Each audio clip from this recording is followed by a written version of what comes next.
especially when it comes down to undergrad. I want to say like clinical experience, everyone is aware, especially faculty advisors who are often have a PhD, that you're not going to be a therapist before starting your program. And so clinical experience does not need to be the highest level, closest you could get to doing clinical work, like working for a practice where you're doing the intake or you're giving the screeners or you're giving the assessment. The better the clinical experience, of course, that's a cherry on top, but any sort of interaction that you could have with people who are experiencing distress, and your letter of recommendation could speak to that you have an interpersonal skill of relating to people, that you improve their experience, whatever it is, it's going to help. And so not to throw out the baby with the bathwater of like, wow, that's such a terrible expression. I wonder where it came from. I can tell you later. With the barrel. So, Came from the Middle Ages where people actually didn't have baths, but once a month or so, and they were actually worried in communal baths that the baby wasn't going to come out. Oh my gosh. Right. Okay. This is to make sure our listeners are still awake.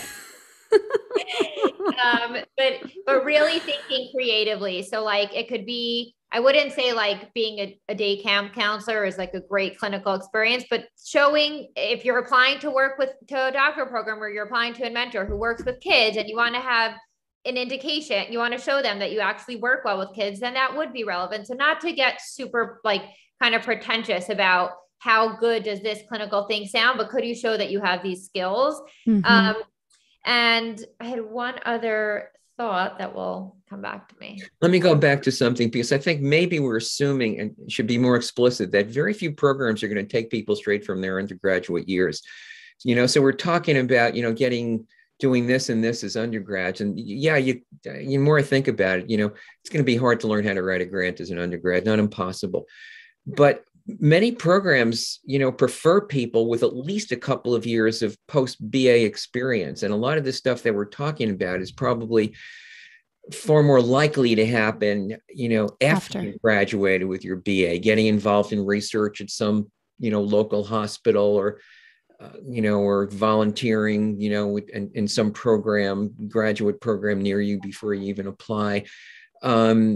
So let's make that explicit. A lot of the experience is going to happen not as an undergrad, but you can begin it, but a lot of it in the 2 years, 3 years after you graduate. Totally. And I think that's actually comforting. I think that's comforting because I think a lot of students think they have to like pack all of this into undergrad when most of us aren't even thinking about this until at the very end, and sometimes even not, so it's helpful to know that actually it's good to have that programs value a few years of extra experience afterwards.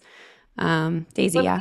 What people don't realize also is the day you start a doctoral program, 3 months later, you're interacting with patients often in some capacity, whether it's intake or therapy or assessment.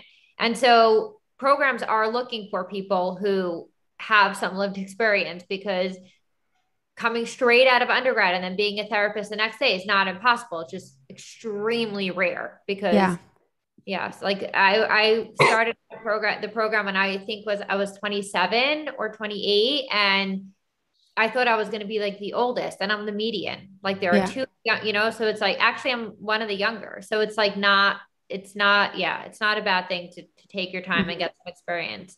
Mm-hmm.